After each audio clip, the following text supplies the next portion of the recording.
अरे बादल भाई कहाँ हैं? यही है। हो गया ठीक, चलो करिए। एक बार अंदर बोलो, कमरे के अंदर शोर ना मचे कोई। तो आपको शोर की आदत हो गई। करें शुरू। सभी साथियों को मेरा नमस्कार। जैसे कि आप सब जानते हैं, सुप्रीम कोर्ट के आदेश अनुसार, निर्देश अनुसार कल 22 फरवरी को मेयर का, डिप्टी मेयर का और स्टैंडिंग कमेटी का चुनाव होना था। कल मेयर और डिप्टी मेयर का चुनाव शांतिपूर्वक हो गया, पर स्टैंडिंग कमेटी का चुनाव नहीं हो पाया। भारतीय जनता पार्टी के पार्षदों ने लगातार सदन में हंगामा किया, सदन के मर्यादा का पालन नहीं किया, शांति नहीं बनाकर रखी। इसीलिए बार बार हाउस को एडजर्न करना पड़ा, जिससे स्टैंडिंग कमेटी का जो चुनाव है वो नहीं हो पाया।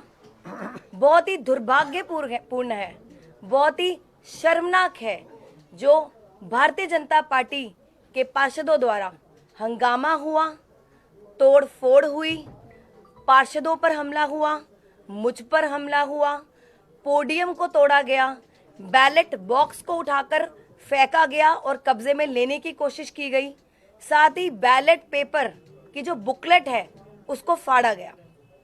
तो बहुत ही दुर्भाग्यपूर्ण है कि आज फिर वही सब हुआ जो कल शाम से लेकर पूरी रात तक से लेकर अभी तक जद्दोजहद हमारी चलती रही कि सुप्रीम कोर्ट के पालन का हम आदेश का पालन करें और साथ ही सारे चुनाव करवाएं, और उस आदेश को पालन नहीं हो पाया।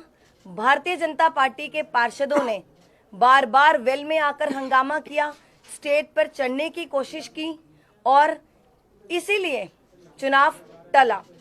पूरी रात हम इस जद्दोजहद में रहे कि चुनाव हो और 13 बार सदन को स्थगित किया गया। आज फिर वही सब हुआ जो भारतीय जनता पार्टी पिछले 2.5 महीने से सदन को असंवैधानिक तरीके से और गैर कानूनी तरीके से चलाने की कोशिश कर रही थी।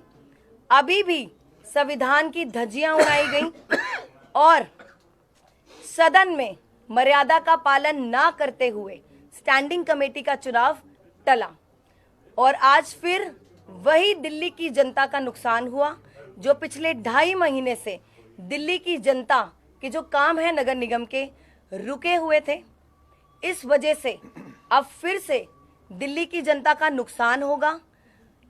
हंगामे की वजह से, तोड़फोड़ की वजह से, और पार्षद जिनके मैं नाम भी आपको बताना चाहूंगी, रेखा गुप्ता जी जिन्होंने पोडियम को तोड़ा, अमित नागपाल जी जिन्होंने बैलेट बॉक्स को उठाकर फेंका और अपने कब्जे में लेने की कोशिश की, साथ ही जो बैलेट पेपर की बुकलेट है उसको फाड़ा।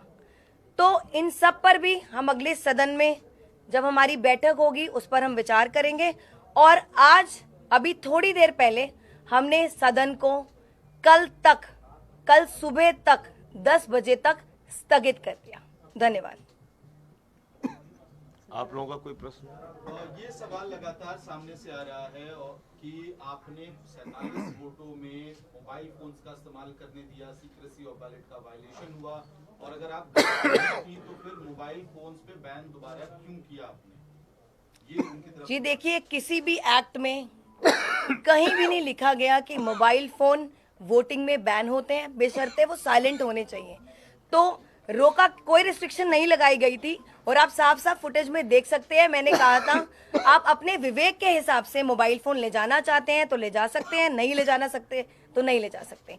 उन्होंने बेफालतू में इसका मुद्दा उठाया।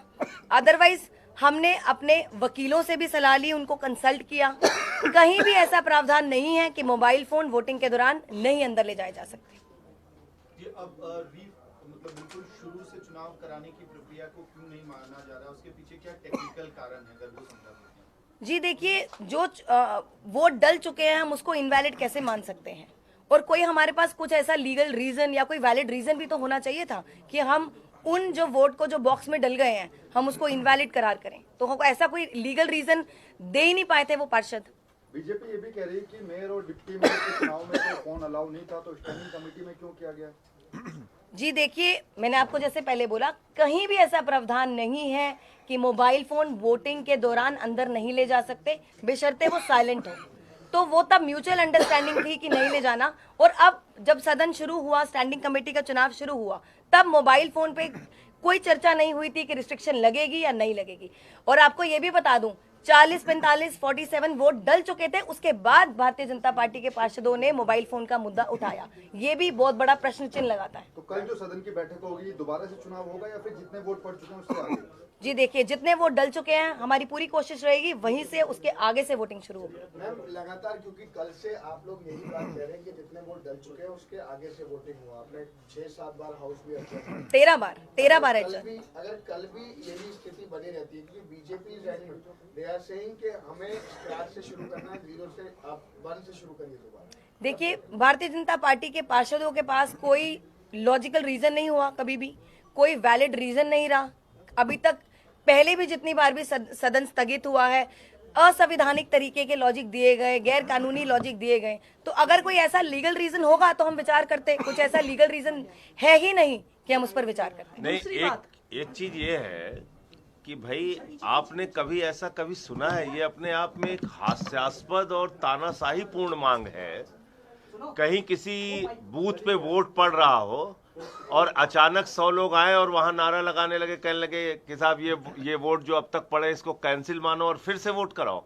ऐसा कभी सुना है? मतलब ये क्या एक तानाशाही और गुंडागर्दी का आचरण है भाई।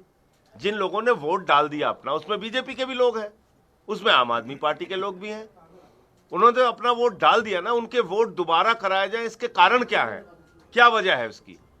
अभी आपको मेयर साहिबा ने बताया कि भाई जो एक्ट है उसमें भी कहीं मोबाइल पर रोक नहीं है कि मोबाइल नहीं ले जा सकते। जबरदस्ती, क्योंकि हर चुनाव ये हार रहे हैं, मेयर में हार गए, डिप्टी मेयर में हार गए, स्टैंडिंग कमेटी में हारेंगे, तो हार से इतना बौखला।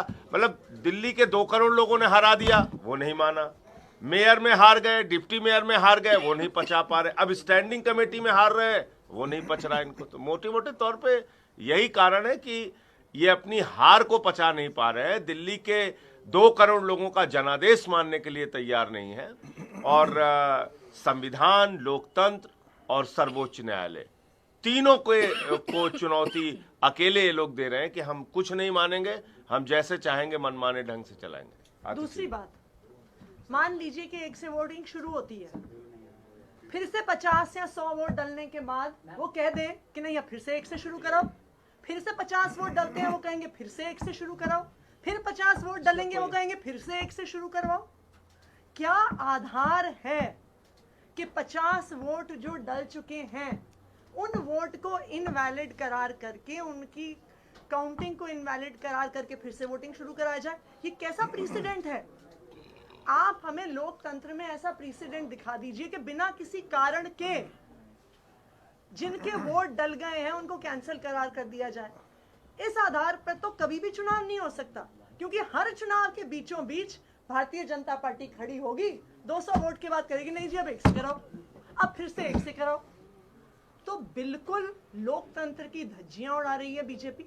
मेरी भारतीय जनता पार्टी से एक अपील है, दिल्ली की जनता के जनादेश को स्वीकार करिए। आपने 15 साल एमसीडी में शासन किया, अब दिल्ली की जनता ने आपको बाहर फेंक दिया है, आपको चुनाव हरा दिया है, आम आदमी पार्टी को भारी बहुमत से एमसीडी में जिताया है। अब एमसीडी में आम आदमी पार्टी की सरकार बनने दीजिए, 5 साल हमें काम करने दीजिए, यही लोकतंत्र है। अगर हम काम नहीं कर पाते हैं तो 5 साल बाद दिल्ली की जनता हमें निकाल के आपको फिर से चुन लेगी, आपको फिर से मौका मिलेगा। लेकिन दिल्ली की जनता के जनादेश को स्वीकार करिए और लोकतंत्र का सम्मान करिए। ये पॉइंट बोल दो सर, ये आई नहीं रहा क्या? ये दिल्ली का जो चुनाव हुआ था उसमें भी आप देखिए कि एमसीडी का जो चुनाव हुआ था उसमें साफ तौर पे लिखा हुआ है कि voters can now carry mobile to poll booths. Poll booths के ऊपर वोटर जो है वो मोबाइल ले जा सकता है। ये दिल्ली का जो निर्वाचन आयोग है जिसने एमसीडी का चुनाव संपन्न कराया था उसमें लिखा हुआ है। तो अगर ये कोई सिक्रेसी का वायलेशन होता तो चुनाव आयोग क्यों कहता भाई कि आप एमसीडी के चुनाव में अपना मोबाइल लेके जा सकते हैं? चुनाव आयोग को आपत्ति नहीं है। यहां जो चुने हुए पार्षद हैं उनको आप कह रहे हैं कि नहीं मोबाइल लेके नहीं जा सकते आप। और इसके पीछे की मंशा क्या है, मन में क्या है तुम्हारे, क्या चोर छुपा हुआ है आपके मन में, बताइए ना। एक आदमी अपना वोट देने गया, वोट दे के बाहर आ गया, उसने किसी को वोट दिखाया नहीं, उसने अपनी गोपनीयता को भंग नहीं किया वोट की, तो आपत्ति किस बात की है? मोबाइल लेके नहीं जाओगे, शर्ट पहन के नहीं जाओगे, टी शर्ट पहन के नहीं जाओगे, मतलब ये इसका कोई मतलब है? कहीं कोई एक्ट में लिखा हो, कहीं कोई किसी नियम का वायलेशन होता हो, बात समझ में आती है। कल के मुस्कुरा के नहीं जाओगे वोट देने के लिए, रोते हुए जाओगे, घुटने के बल जाओगे, ये कोई इसका मतलब है? संजय जी आरपी की बात पे वो कहते हैं कि क्रॉस वोटिंग का डर सता रहा है आम आदमी पार्टी को और अपने सुप्रीमो को फोटो भेज रहे हैं। तो हमको क्यों क्रॉस वोटिंग का डर सताएगा? किस बात के लिए डर सताएगा? आपने देखा नहीं अब तक? मेयर में कह रहे थे हमारा बनेगा, बुरी तरह हार गए। डिप्टी मेयर हमारा बनेगा, बुरी तरीके से हार गए। एल्डरमैन को वोट करा लो, सुप्रीम कोर्ट ने तमाचा मारा। इनकी किस बात पे आप लोगों को भरोसा करने, आप लोग बताइए किस बात पे भरोसा कर लिया जाए? किसी एक बात पे बताइए जिस पे भरोसा कर ले। और ये वही भारतीय जनता पार्टी है जो एक हफ्ते पहले कह रही थी आम आदमी पार्टी ने उनके पार्षद खरीद लिए हैं। ये भी आप याद रखिए। तो ये बिल्कुल स्पष्ट है कि भारतीय जनता पार्टी चुनाव कराना ही नहीं चाहती। वो या तो कहे कि हमने उनके खरीदे, अब वो कह रहे हैं उन्होंने हमारे खरीदे। भाई एक चीज तो डिसाइड करिए, रोज रोज आप नए बहाने बनाते हैं चुनाव ना करवाने के। क्यों? क्योंकि जो भारतीय जनता पार्टी की एमसीडी की चुनाव में हार हुई है उसको भारतीय जनता पार्टी पचा नहीं पा रही है। हमारा उनसे एक ही आग्रह है, दिल्ली की जनता के जनादेश को स्वीकार करिए, 5 साल विपक्ष में बैठिए। ट्वीट किया था। अच्छा देखिए, एक और बड़ी मजेदार बात बता दें। कल हमारे 150 वोट थे, 150 वोट पड़े। भारतीय जनता पार्टी खरीद फरोख्त की राजनीति में इतनी उत्साहित रहती है, उसने अपने ऑफिशियल ट्विटर हैंडल से कहा कि देखिए हमने 4 यहां खरीदे, 3 वहां खरीदे। मतलब आप सोचिए, वो पार्टी खुश होती है बताने में पूरे देश और दुनिया को कि देखो हम दुनिया की सबसे बड़ी और सबसे भ्रष्ट पार्टी है, सबसे बेईमान पार्टी है, कि देखो इनको 150 वोट तो मिल गया, ठीक बात है, लेकिन हमने 4 यहां खरीद लिए, 3 वहां खरीद लिए। बताओ आप, ऐसी पार्टी, मतलब दुर्भाग्य है कि ये लोग इस देश में अपना राजनीतिक दल चला रहे हैं। और क्या कह सकता हूं मैं।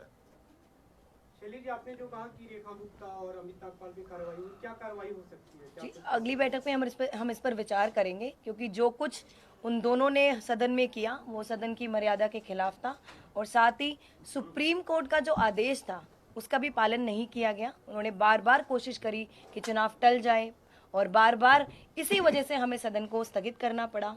और उन्होंने एक्चुअली में कोर्ट ऑफ कंटेम्प्ट करा, जो बिल्कुल गैर कानूनी है। तो हम इस पर विचार करेंगे अगली बैठक पर। 16 घंटे में हंगामा ही रहा, तो क्या इसको कैसे सुनिश्चित करेंगे कि कल की कार्रवाई ठीक से सुचारू रूप से चले? जी देखिए, हम तो हर बार की तरह इस बार भी फिर चाहेंगे कि शांतिपूर्वक तरीके से चुनाव हो।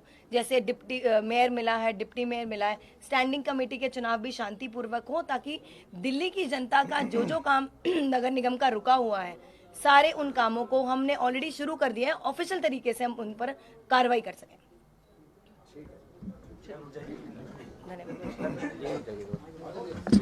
धन्यवाद।